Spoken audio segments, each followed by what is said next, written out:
You could be traveling through a wormhole and not even know it? Even as you hear these words. What? According to scientist Nicoderm Stopsmokeski. Oh, I don't believe this for a minute. As reported in Science Mag. Nicoderm Stopsmokeski? Nicoderm. His parents named him after a cigarette patch? Nicoderm. Yeah, right over. Nicoderm.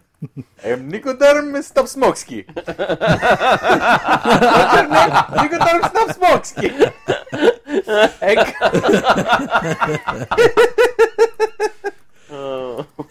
That'd be a great name for a character. Mr. Stopsmokeski. Stopsmokeski. Yeah. What Star Trek did for Klingon and James Cameron did for Avatar's Na'vi, HBO is doing for its upcoming fantasy theory Game of Thrones. Yeah, there's very awesome pops right up. The network will create a new language. In this case, Dothraki, the tongue of the saga's nomadic warriors. Really? The series, which based on George R.R. Martin's Song of Ice and Fire series of books, will draw on Martin's own description of the language and will find influence in Russian, Turkish, Estonian, and Swahili. He never really described the language, as I remember, in the books. He just said they speak some language. Why do they need to create an entire language? Well, because they're basing it around a new character that's been created just for the series named Nicoderm Stopsmokeski. Oh, there it is. They're doing product placement with Nicoderm Stopsmokeski. And so he needs his own language. Don't even joke. The last thing they need to do is create some shit that's just for the series. Can you imagine? Because they'll be ruining it. Stopsmokeski? That'd be great. Seriously, I don't want them to do anything but show me the script that was in the book. They can cut a bit out, obviously, but that's about it. Cut a bit out. Nicoderm. I don't want them to add shit to it. Not that they've been unsuccessful in the case of True Blood. They added that hot redhead chick. Right. And they kept some good characters alive that initially died in the book. Yeah. Well, I think they want to create a language that is going to sound right for it. I mean, if you have these guys that talk their own language. I would like to give them a suggestion of some sounds that they could base the language on. They could make it kind of sound like... Or maybe it could be more like... Was that Gremlin? Yeah. No, I was thinking he was trying to do X-13 again. No, don't even bring it up. No. It was starting to give me flashbacks. Wow. Wow, you really are talentless. You've just been faking it this entire time. Holy God. Star Trek Live. What? A new interactive stage show from the CBS Consumer Products and Mad Science Productions will make its worldwide debut at Kennedy Space Center Visitor Complex on June 11th, 2010. So it's already nothing says scientific space exploration. Well, it's true, though. Trek does have its foot in that. Based on popular science fiction franchise, the show takes audiences on an exhilarating 30-minute journey, offering an unforgettable live theatrical experience for fans of all ages. I've been to this. It's called Star Trek The Experience. It's exactly about an hour. And it's where they're going to have a live performer jump into the screen, and everybody's going to go, oh, my. The show combines fun special effects, audience interaction, and an exploration of real space-age technology. I don't care what they do unless they bring back that thing where they dress up a family like Klingons and throw fake rocks at them. Oh, yeah. And make them talk. Did I ever show you my video of that? Oh, good. It's so funny. I'm going to have to get that digitized at some point. Yeah, you and should. Put it This up is going to be the website. cheesiest shit ever if they do that. Well, this is what it's about. This is the story right here. Okay, all right. Audience members join Starfleet Academy only to be unexpectedly whisked into an adventure steeped in the grand tradition of Star Trek.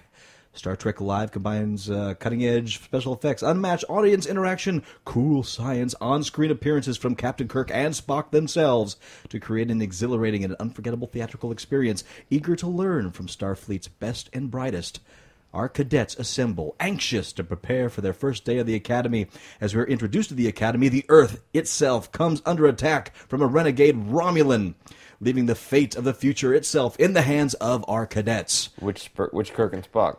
Our cadets will have to quickly learn the intricacies of living and working in space, modern space travel, and the latest in communication and technology as they draw on the achievements of science in the 21st century. It will require all our knowledge, ingenuity, logic, and an exploration of science to discover what is happening and how to set things right. The Romulans are attacking. It is Quick. too late. Quick! Learn how to use a space toilet. The Romulans are attacking. Science. What? What planet is close to us? Venus, yes. And Mars, yes. Either one would have been right and would have saved the world. Captain, there's the Romulans are attacking us all over the place. They've beamed onto the ship. They've killed the doctor. They've torn all the nurses' faces right off. Oh no! Quick! What's the boiling point of water in Celsius? Science can save us. Yes! Science. Science and a gun. You know what? I think we should raise the shields. Mr. Stopsmokeski, make the shields raised. Hey, Captain, I will raise shields. Who brought him on the ship? I'm Nicoderm Stopsmokeski. I'm glad to be serving for USS Enterprise. Also, I've not been smoking for now 15 days. Thanks to Nicoderm Patch. It's science that use in my arm. It's science of Nicoderm Patch. Save me from no smoking. There's no smoking in future. Hooray for science! Alien crew member Skwermersklinflibble, please escort him from the bridge. Your language.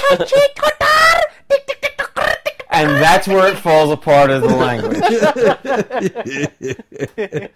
Ensign Thomas, who's in charge of these people? This guy. Nicoderm Stopsmokeski. Everyone follow me very quick. Everyone, come on. I hurry, know hurry. your break was in 5 minutes. My break Just was deal supposed with to be it. in 5 minutes. Is okay. Is everything is fine? I know. No, it's no smoking here. Here, have patch. Have patch for the face. Okay, hang on. Excuse me, Captain. Klingons is trying to talk with us.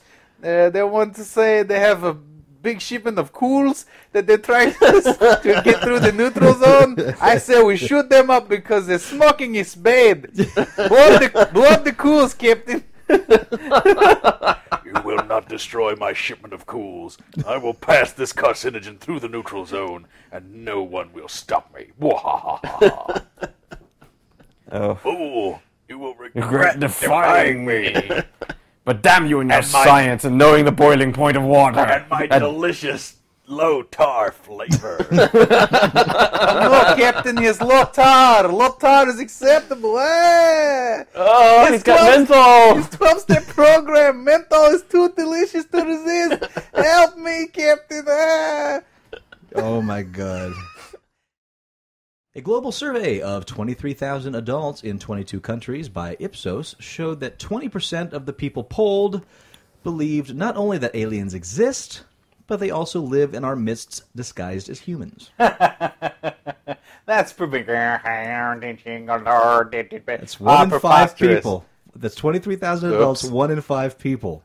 Some parts of the world turned out to be more skeptical than others, in that more than 40% of the people from India and China believed in the existence of the disguised aliens, while only 8% of the inhabitants from Belgium, Sweden, and the Netherlands. In addition to being the geological differences, there is a gender-based one, because more men than women, 22% versus 17%, believe that aliens are disguised here on Earth. The places where people are denied education. Yes. They're pretty sure that there are aliens living among us. 40% in India. Yeah, but you know what? If you live in India and you're surrounded by a skillion people, you gotta be like, there must be aliens. There is no way that we are fucking this much. This is crazy. We didn't do all of this populating. There are a few people who are more than we have made. This is crazy. The Kama Sutra came from India. You're right. Talk to me about them not fucking. I won't talk to you about them not fucking. Apparently, they fuck a lot. Here are, from Topless Robot, 10 of He-Man's most mind-blowing feats of strength, skill, and insanity. Awesome! He did crazy shit. All right, let's hear it. Number 3, throwing Castle Grayskull. Now, this I don't recall. He threw Castle Grayskull. This is in the episode The Taking of Grayskull. The idea is that Skeletor uses a so-called white hole It's like a black hole, but It's not the as negative dense. opposite of a black hole. What's the negative opposite? A white hole. That would be a black hole. What? Negative opposite. Damn your logic, brain man. Uses a white hole to transport Grayskull into another dimension. Where the negative opposite Castle Grayskull awaits. That's So- the same Castle Grayskull. What? That's the same Castle Grayskull. It's a negative opposites. Curse your smartness, brain man. So after a smattering of adventure and other nonsense, He-Man picks up Grayskull and throws it back to Eternia. He-Man even hitches a ride back on Grayskull using a grappling hook. Although we don't really want to know where in that furry loincloth he was keeping a hook and a half-mile of coiled rope. You can find out in the negative opposite pants of He-Man. Yeah, okay. Yeah. The fine. same pants, fine, whatever. Number Brain 2. man. Wait a minute. What, Hold on. What'd you get? Through Castle Grayskull. Yeah. Now, as I remember from the cartoon, Yeah. what barely I remember of this, didn't Castle Grayskull have a bunch of shit underground as well? Yes, that's the big problem I have with it. So And how do you throw well, that's just the expanded castle? on. That's the big problem you Well, have. that with is it? the big Not problem, the because- fact that he threw the castle. Because he's He-Man. But that's the big problem is because, especially in the new Doesn't the stuff... sorceress live in there? Isn't all her shit all over the place now? Dude, and there are temporal warps in the walls. My The fine very- China. The very castle has dimensional portals to Etheria. Yeah. So he threw dimensional portals through dimensional portals. I mean, the fact that reality didn't rip is just stupid. What kills me is this. He places that sword in the air and says, by the power of Grayskull, and turns into He-Man, and then he swings that sword around. You know what would be an even better weapon to swing around than a sword? A fucking castle. I am authority, man. I hit you with a castle. Suck Bam. it. Tila, get me a beer. Can't be doing that all the time. That's not good. It's Bitch, not I'll hit you smart. with a castle. Yeah, that's true. It would be awesome. Hey, the Castle Crashers, the sequel. They're actually using No. What? No. What do you tell a chick with 2 black eyes? Nothing. You hit her with a castle.